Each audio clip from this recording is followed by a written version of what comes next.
So what if I told you that your potential doesn't lie in your strengths? It lies somewhere that you're not looking. It lies in your blind spots. Well, that might bring up the question, well, how do I know where to look for if it's in my blind spots? I mean, that presupposes I'm blind to it. I don't know where to look for. What I'm going to share with you today is one of the most profound models that I've come across in my 20 years of working in the health and fitness space with over 10,000 people.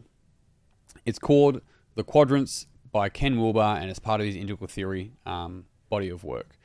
And the powerful thing that I've found with the quadrants is that it includes everything, every perspective. Now, I cannot do it justice to explain it in 15 minutes, but I want to give you a one-on-one and some practical takeaways at the end. That means that you're able to go, I have a general understanding of this.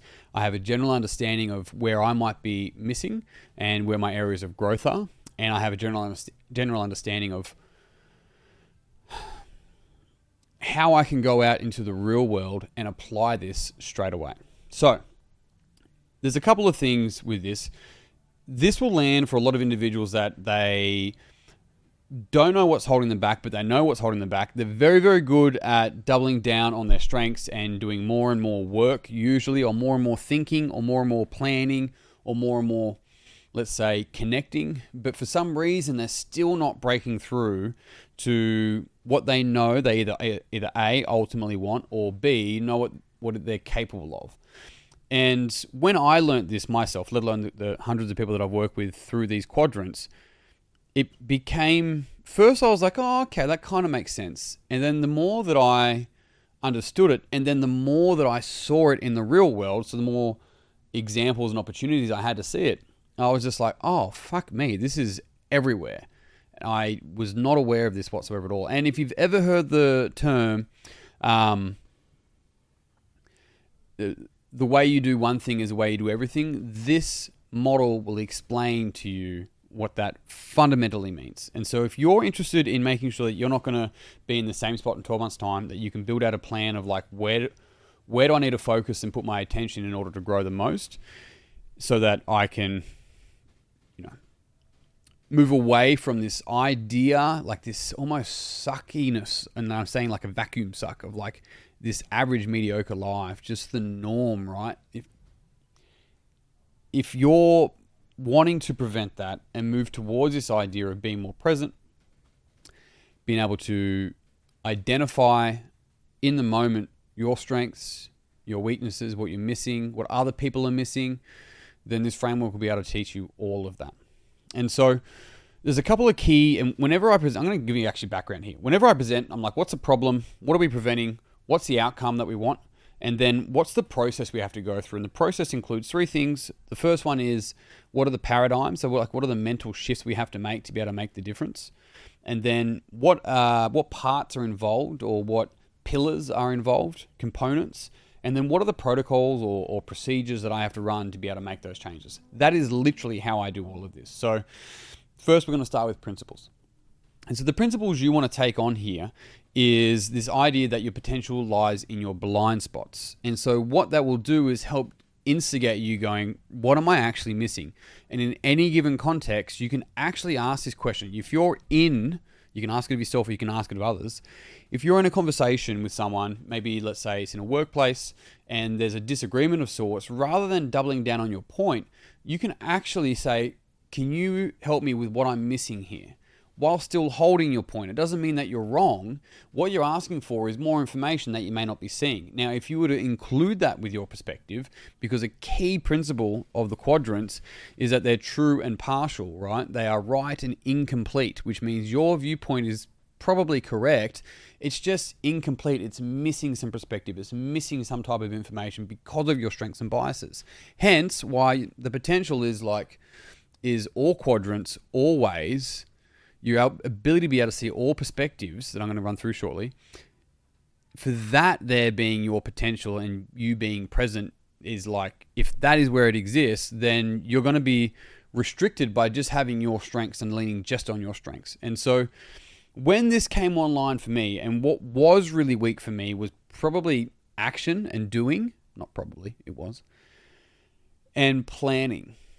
And when I looked at those two things and I was like, right, I've never been good at spreadsheets. I've never been good at maybe I just need to think through this more. see if I can find a better way in my mind without actually just doing it and finding out. And when I learned that, I was like, hang on a sec, I need to run more experiments. I need to do more things and actually find out.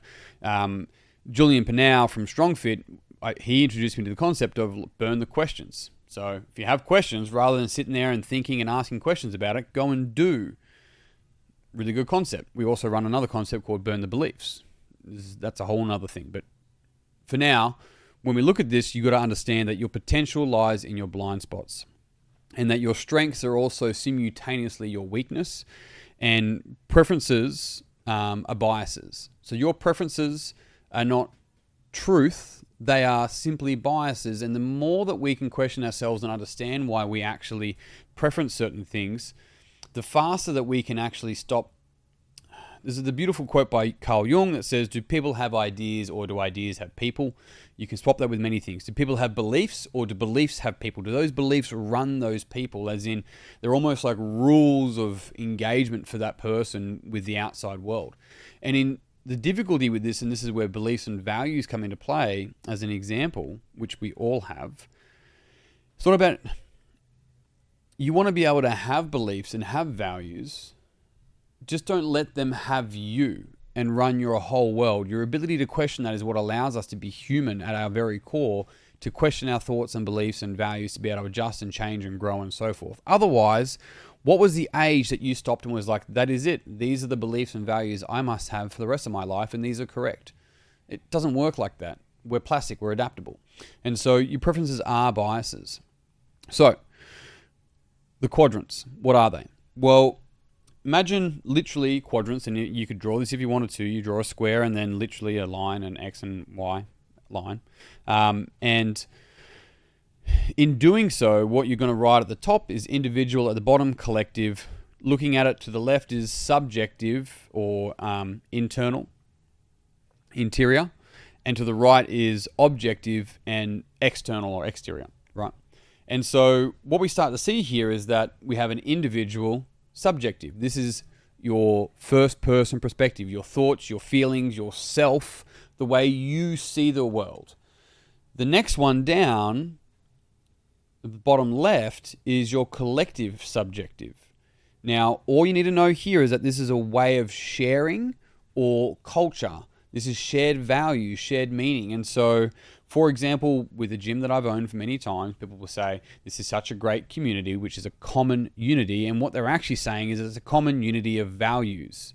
There's a common unity of care or respect or whatever the case might be. But in that culture, it is subjective. We cannot grab those values and put them in a wheelbarrow and take them anywhere. They are an intersubjective truth. And so you have your upper left quadrant, as in yourself, the way you see the world, your thoughts and feelings.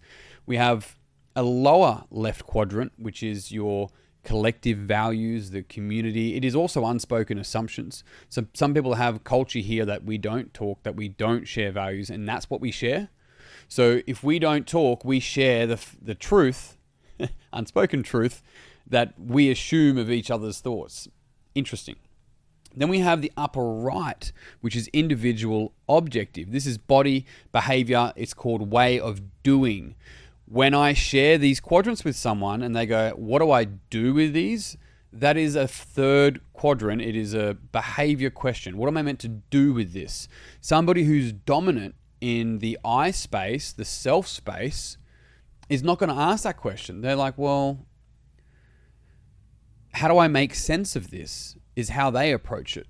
Very, very different. And so what I'm going to teach you as we go through this is how you can actually start to hear for where people's strengths are and where their weaknesses are.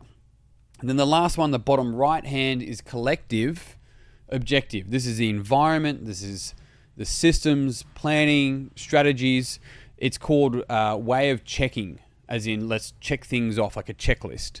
And so now we have first person perspective, which is our worldview, a second person perspective, which is culture and a shared worldview.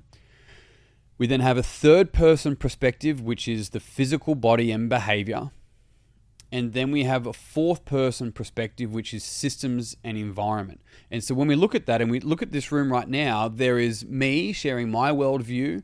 There is a shared worldview of some degree between the two of us. And then there is my physical body and my behavior, my long hair, the way that I speak, all of that. And then there's also the environment, which is the camera, the microphone, that's all the books behind me. It's even the technology in the computer, the ability for it to, if you're driving, the car that you're in, it is everything else. And so now we see this is what's called integral theory. It's integrating every perspective. And so what happens within these 4 areas, we have one that we're strong in. It's called native. We have another one that we have access to, which means that, let's say, and this is was true for me at least, my strength was my interior, so myself, my eye space, right? My way of seeing was my strength. And I had high access to way of sharing, which is why when I first started a business, it was about community. So much so that I would say to people, people want to be a part of something bigger than themselves. And I was talking about joining a force and being a force of good for a greater good as part of a community.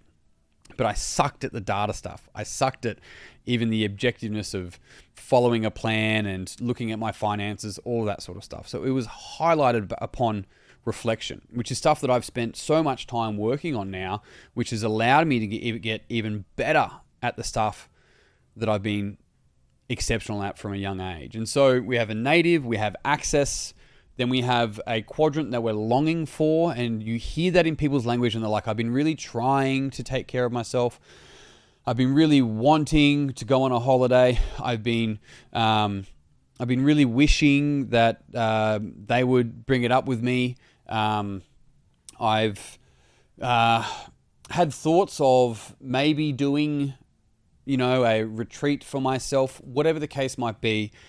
The longing language is showing you a quadrant that person doesn't have access to and is aware of that and wants that. And so commonly in a coaching space, people actually come into coaching because of their longing. Now, here's the real funny thing is that they try and get to their longing quadrant, connection or self-awareness or, physical activity or systems. They try and get to one of those quadrants by their strength. Here's an example. Let's say somebody has struggles with their mental health, their anxiousness, so to speak. Your anxiousness has so much to do with your, what's called upper left, your subjective experience of the world, your thoughts, feelings, how you construct your thinking. And people that don't know how to ground their thinking, that don't have awareness of how they structure that, they think it just happens, right? Thoughts just occur and their thoughts own them. They go, I exercise. And when I exercise, I feel better and I get rid of anxiety. And what's really happening is that they're just flogging themselves mostly into like a fight or flight state where you can't think about the dooming tax coming or what people might think of you or anything like that at all. And so it alleviates their anxiety for the moment. But a real integral approach to anxiousness is we're looking at, okay, am I moving my body? Yes, of course, 100% that's important. Am I aware of how I structure my thinking and the beliefs that I believe? Am I aware of the people that I'm spending time with? And what are the systems and environments that I'm setting myself up in and that I live in? And when we take an integral approach to anxiousness there, now we start to go, hang on a sec, I've been attempting to fix what is an integral problem from just my strength quadrant. And then what happens is they keep exercising, injure themselves, and then they've got this real big mental health load that they can't deal with because they don't know how to actually understand and unpack the structure of their thinking. That is why this is so important. So, run through that again. You've got a native, a strength, and you've got one that you've got access to. Then you have one that you're longing for, and then the last one's a blind spot. I have a buddy and he's a PT and he had a young guy come in and the young guy came in and his mum was paying for him and he was kind of shortcutting reps and didn't really want to train, didn't have energy. He was like, oh, okay. He was 17. And my buddy who's a PT is like, I don't know what's wrong with him. I wish my mum paid for me, right? Can you hear the eye, right? The way of seeing. I wish my mum paid for me to have a PT when I was 17. That would have saved me heaps of time. So I don't know what's wrong with him. And I said, have you asked him if he, like why he does that or if he wants to do it? And then his response was, well, I don't see the point of pulling at threads. This guy is so not aware of a second quadrant. He's blocked. Like, I'm just going to, in his family, from my experience, They didn't talk. They assumed everyone's intentions. And they got pretty good at it, but they never actually understood the other person's intention or why, because they were so used to not talking and just guessing. And so their second quadrant is not online. And so he attempts to do the second quadrant through the other quadrants. So the second quadrant being the we space, the community, the sharing, right? I actually call it check in. So if your fourth, the systems, is checking, then your second, as in the culture, is check in. And it can literally be, let me just check in with you. What do you mean by X? That is how we actually unpack a second quadrant. Anyway, so there's an example of someone who has just blind on one of the quadrants. So that's a quick overview of Quadrants 101, how you can use it. What I'm going to do is give you a couple of examples and protocols that you can use today to start getting a better understanding of how to not just lean into your potential, but also hear this in other people. So firstly, what I would encourage you to do is become aware of your language. If you can just bring awareness to it, don't try and change it, anything at all, just bring awareness to it. And start becoming aware of how often you use the words I, me, my. When you mean I, me, my. It's also looking at things like saying you or it instead of I, or it's just what you do. So you actually hear athletes. I hear athletes at least. I just did it then. You actually hear athletes. I hear athletes at least. I hear athletes go, well, it's just what needed to be done. So it feels good to do what you need to do for your team. All of that language is objective. None of it was, I feel really good about getting it done and doing it.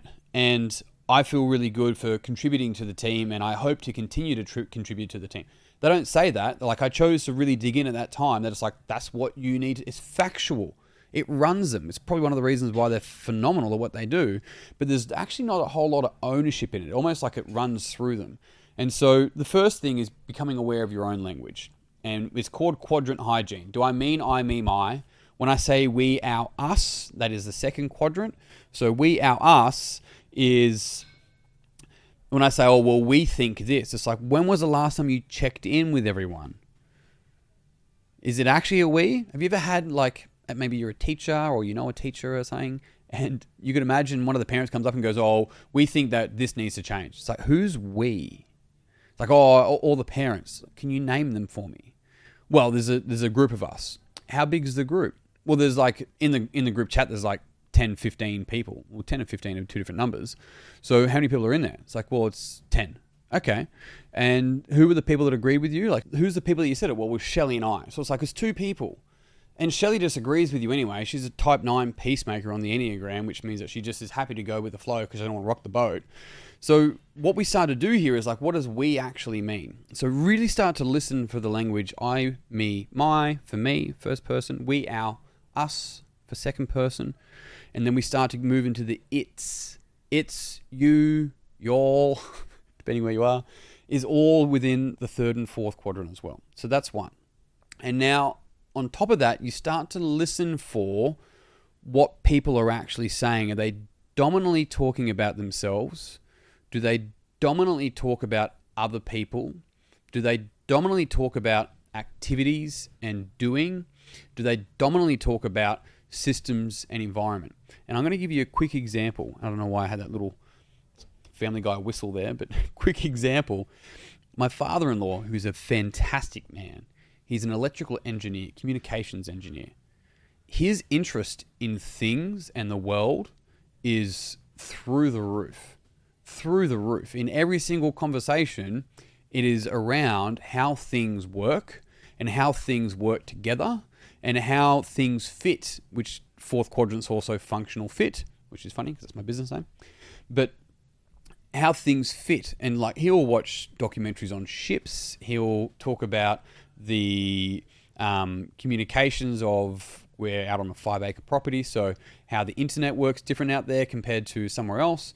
We've ordered a car at the moment, and so he's talking about the delays and the shipping delays and the potential rolling over of the truck on the way. All of it's all fourth quadrant. But that's what an engineer does. They're looking at fourth quadrant. They're not poets. Poets are heavily first quadrant. And so really start to listen for what is this person talking about. It'll give you an indication of their strength. Now, here's the kicker, and this is what I'm going to leave you with, is that if you can listen through the quadrants, not only are you hearing their strength, but you can also then start to ask questions about what you're not hearing. And that's where the power of this massively lays. You can start to go, so I'm hearing a lot about the outside world and how things fit together. Have you spoken to Shelley about this? Because I haven't heard anything about the people involved in the conversation that have happened there. And they might go, well, what's the point of speaking to Shelley about it? They're just going to have to do it anyway. And so there is a complete either blind spot. I don't hear a longing in that. It's an example of going, what am I hearing and what am I not hearing? Because listening is not just what people are saying. Don't get lost on the story. Listen for the structure. And then you can lean in and ask questions about what you're not hearing. And that is one of the most powerful things that you can do with this model. And before I finish, I'll share a question that you can ask. If someone's just been on holiday, but you can also do it for the weekend, you're like, how was your holiday? And then listen to what they say. Right? How is your weekend? Don't ask, what did you do? Because that's the third quadrant question. It's a doing question. Ask, how was your weekend? And then hear what they come back with and start to listen. So whenever you ask questions, truly listen for the structure of what they're saying. Sometimes you'll get lost. Don't worry about it. You don't get this or not get this. It is a skill to develop over time. But that is a Quadrants 101. If you're part of the Flow community, I've got a masterclass coming up on that. Otherwise, I'm out. There's links in all the descriptions below if you want to do free trainings. There's a generational health quiz. I'm still getting better at these outros, so bear with me. But either way, there's a heap of free resources there and some paid ones. But that's me done. I'm out. Until next time, peace and pizza. I'll see you soon.